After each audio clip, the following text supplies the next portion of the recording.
Cash flow statement பார்க்க போகிறோம். இந்த கேஷ் ஃப்ளோ ஸ்டேட்மெண்ட் AS3 மாடலில் பார்க்க போகிறோம். அக்கௌண்டிங் ஸ்டாண்டர்ட் 3ல பார்க்க போகிறோம். இந்த ப்ராப்ளம் பார்த்தீங்கன்னா நம்ம கொடுத்துருக்கோம். Following are the balance sheet of partnership firm. Liability side first ஜனவரி கொடுத்துருக்காங்க, 31st ஜனவரி கொடுத்துருக்காங்க. அசட்ஸில் 1st ஜனவரி 31st ஜனவரி 2 year balance sheet opening closing கொடுத்துருக்காங்க. இந்த adjustmentல during the year a machine costing rupees 10,000, accumulated depreciation 3,000 was sold for rupees 5,000. The provision for depreciation against machinery as on 1st January 2001 was rupees 25,000 and 31st 12/2001 was rupees 40,000. Net profit for the year was rupees 45,000. You are prepare a cash flow statement கொடுத்துருக்காங்க. இப்போ இந்த அட்ஜஸ்ட்மெண்ட்லேருந்து நான் first உங்களுக்கு என்ன short list பண்ண போகிறேன்னா, working notes 1 அப்படின்னு எழுதுகிறேன். ஒர்க்கிங் நோட்ஸ் 1ன்னு எழுதுகிறேன். இந்த ஒர்க்கிங் நோட்ஸில் new machinery was purchased rupees பார்த்தீங்கன்னா 10,000 கொடுத்துருக்காங்க. இந்த 10,000ல் லெஸ் பண்ணிக்கிறேன். அக்குமுலேட்டட் டெப்ரிசியேஷன் 3,000 லெஸ் பண்ணுறேன். அப்போ நமக்கு பேலன்ஸ் எவ்வளோ இருக்குன்னா 7,000 இருக்குது. இப்போ இந்த 7,000 இருக்கக்கூடிய இந்த மிஷினரியை அவங்க எவ்வளோ சோல்டு பண்ணுறாங்க பார்த்தீங்க அப்படின்னா 5,000க்கு சோல்டு பண்ணுறாங்க.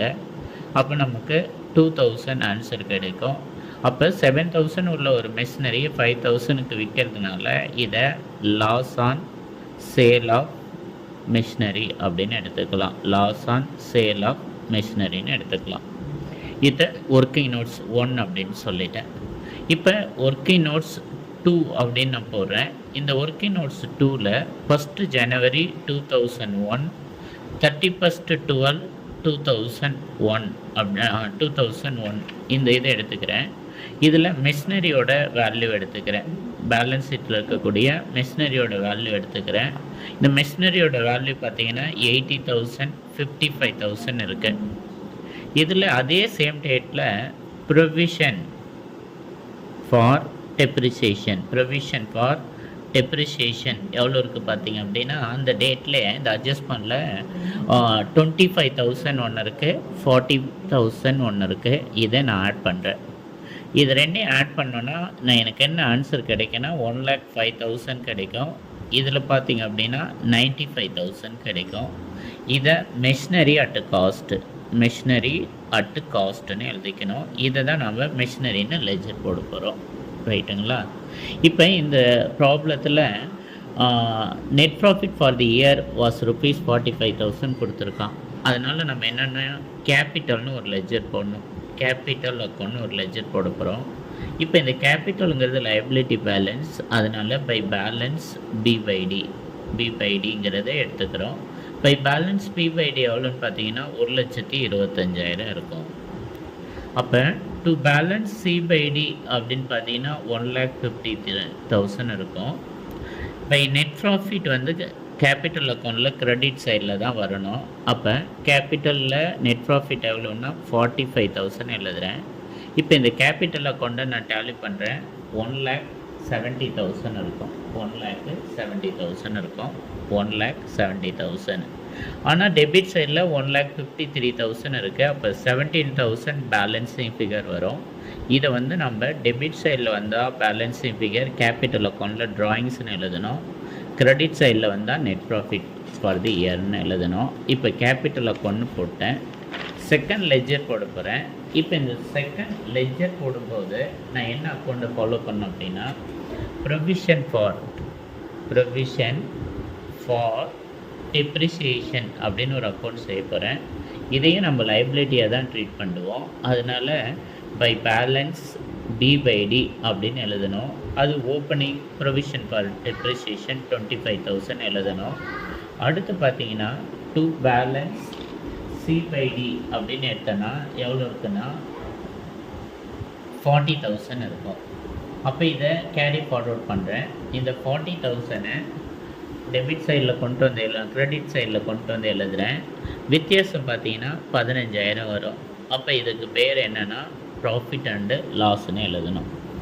அடுத்து இப்போ மெஷினரி அட்டு காஸ்ட்டுக்கு ஒரு லெஜர் போட்டு போகிறேன். மெஷினரி அட்டு காஸ்ட் உங்களுக்கு புரியும் நினைக்கிறேன். இப்போ ஒரு ஒர்க்கிங் நோட்ஸ் போட்டிருந்தோம். அதில் மெஷினரி அட் காஸ்ட்டுன்னு எழுதணும். இந்த மெஷினரியோட அட் காஸ்ட்டுங்கிறது இது ஒரு அசட் பேலன்ஸ். அதனால மெஷினரிங்கிறது பேலன்ஸ் B/D அப்படின்னு போடுறோம். B/Dன்னு போட்டிங்கன்னா மெஷினரி அட் காஸ்ட்டுன்னு நம்ம இங்கே போட்டிருக்கோம். இந்த வேல்யூ தான் எடுத்துக்கணும். 1,05,000 95,000. அப்போ 1,05,000 எடுத்துக்கலாம். பை பேலன்ஸ் C/D 95,000 எடுத்துக்கோங்க. இந்த சம்மோட அட்ஜஸ்ட்மெண்ட்டில் பார்த்தீங்கன்னா அடிஷ்னல் மிஷினரி வாங்கியிருந்தாங்க இல்லையா, அதோட டெப்ரிசியேஷன் எவ்வளோன்னு பார்த்தீங்கன்னா 3,000. டெப்ரிசியேஷன் 3,000 பை சோல்டு எவ்வளோ பாருங்கள் 5,000. அந்த மிஷினரி எவ்வளோக்கு விற்றாங்க? 5,000க்கு விற்றாங்க. அதனால் அவங்களுக்கு என்ன ஏற்பட்டுச்சு? லாஸ் ஏற்பட்டுச்சு. அந்த லாஸோட வேல்யூ எவ்வளவு? 2,000. 95 + 10 = 1,05,000. 1,05,000. ஓகேவா? இது மெஷினரி அட் காஸ்ட்டுன்னு போட்டோம். இது ப்ரொவிஷன் ஃபார் டெப்ரிசியேஷன் போட்டுட்டோம். இனிமேலுக்கு தான் நம்ம AS3 பார்க்க போகிறோம். இதெல்லாம் ஒர்க்கிங் நோட்ஸு, லெஜருக்கு தேவையானது நம்ம போட்டுட்டோம். இப்போ நம்ம இந்த சம்மில் பார்க்க போகிறது அஸ்பர் AS3 என்னென்னு எழுதணும்? ஸ்டேட்மெண்ட் ஆஃப் கேஷ் ஃப்ளோ அப்படின்னு எழுத போகிறோம். கேஷ் ஃப்ளோ ஸ்டேட்மெண்ட் அப்படின்னு எழுத போகிறோம். அதில் ஃபஸ்ட்டு வந்து கேஷ் ஃப்ளோ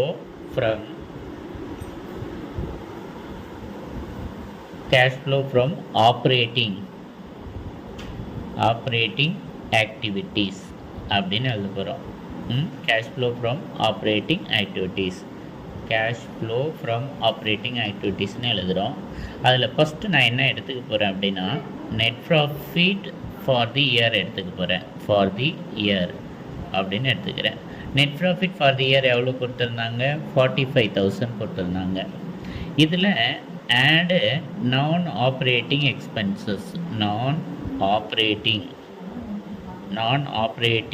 எக்ஸ்பென்சஸை ஆட் பண்ண போகிறேன்.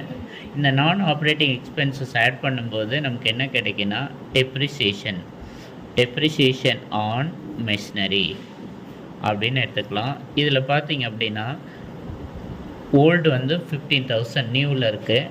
ஒரு 3,000 இருந்தது. இந்த லெஜரில் நான் காட்டினேன் 15,000 காட்டியிருக்கேன். அடுத்து வந்து அட்ஜஸ்ட்மெண்ட்டில் ஒரு 3,000 இருக்குது. அப்போ டோட்டல் பார்த்தீங்கன்னா 18,000 இருக்கும்.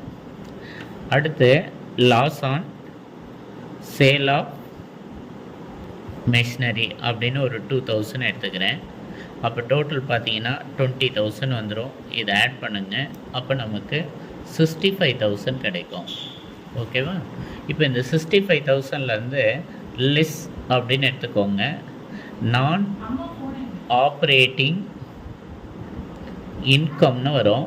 இந்த நான் ஆப்ரேட்டிங் இன்கம் வந்து இதில் எதுவும் இல்லை. இருந்தால் நம்ம அதை ஆட் பண்ணோம். அப்போ 65,000 அப்படின்னு எடுத்துக்கணும். ரைட்டா? இப்போ ஆடு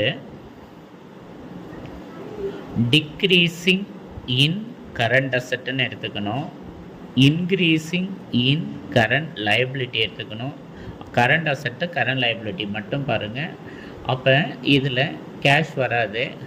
டெட்டார் பாருங்கன்னா 30,000 50,000 இன்க்ரீஸ் ஆகிருக்கு. ஸ்டாக் வந்து 35,000 25,000 டிக்ரீஸ் ஆகிருக்கு. அப்போ டிக்ரீஸிங் இன் ஸ்டாக் அப்படின்னு ஒரு 10,000 எடுத்துக்கோங்க. ரைட்டா?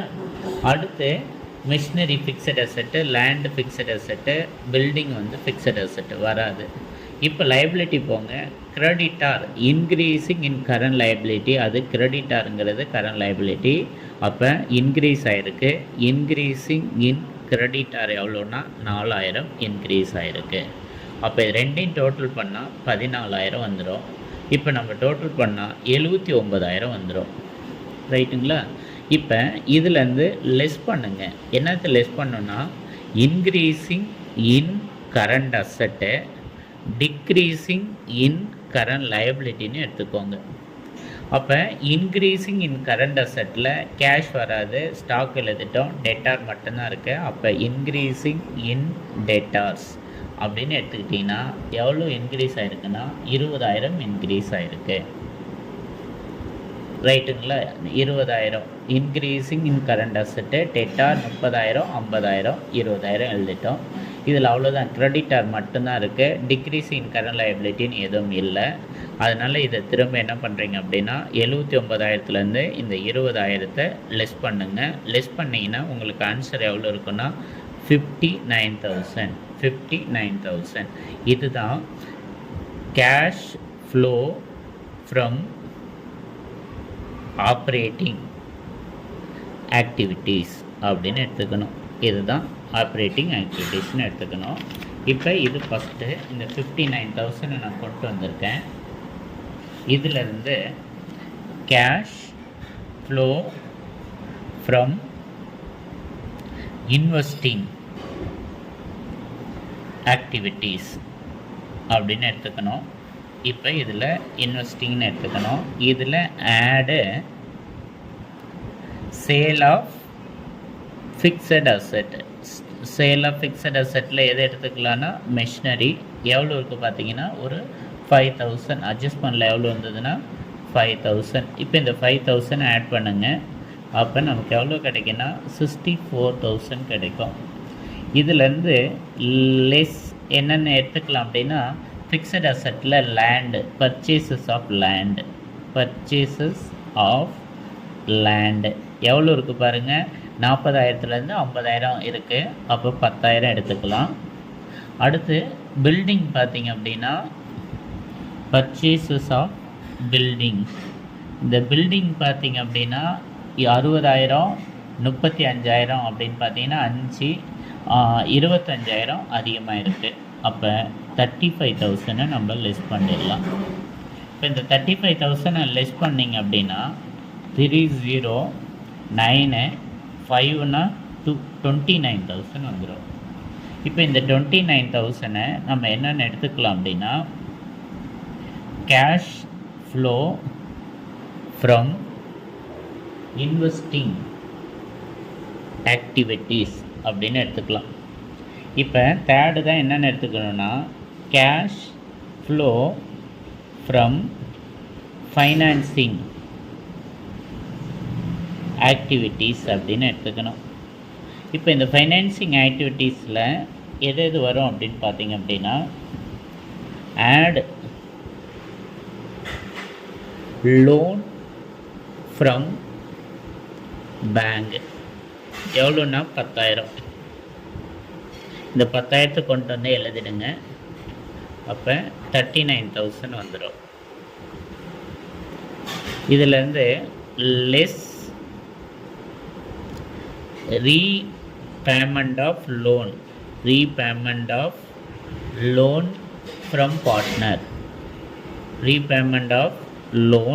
From partner. பார்ட்னர்ஸில் பார்த்தீங்க அப்படின்னா 25,000 இருக்குது. அதை லெஸ் பண்ணுங்க. அப்போ லெஸ் பண்ணால் இங்கே எவ்வளோ இருக்கும், 30 இருக்கும். 9னா 4, 14,000 இருக்கும். அப்போ இந்த 14,000 இங்கே எடுத்துகிட்டு வந்து எழுதுகிறேன். அதிலிருந்து லெஸ் ட்ராயிங்ஸ் வந்து நம்ம கேபிட்டல் அக்கௌண்ட் ப்ரிப்பேர் பண்ணோம். அதில் நமக்கு பேலன்ஸிங் ஃபிகர் எவ்வளோ வந்ததுன்னா 17,000 கிடச்சிது. அப்போ அதை லெஸ் பண்ணால் 1 செகண்ட் பார்த்துக்கோங்க. ட்ராயிங்ஸ் கேபிட்டல் அக்கௌண்ட்டில் வெரி குட். ட்ராயிங்ஸ் வந்து 70,000. அந்த 17,000 இப்போ கொண்டு வந்து நான் எழுதியிருக்கேன். அப்போ இந்த ட்ராயிங்ஸு பார்த்திங்க அப்படின்னா -3,000 வரும். இதுலேருந்து ஆடு ஓப்பனிங் கேஷ் பேலன்ஸ் எடுத்துகிட்டு வந்துடுங்க. ஓப்பனிங் கேஷ் பேலன்ஸு சம்மில் எவ்வளோ இருக்குது, 10,000 இருக்குது.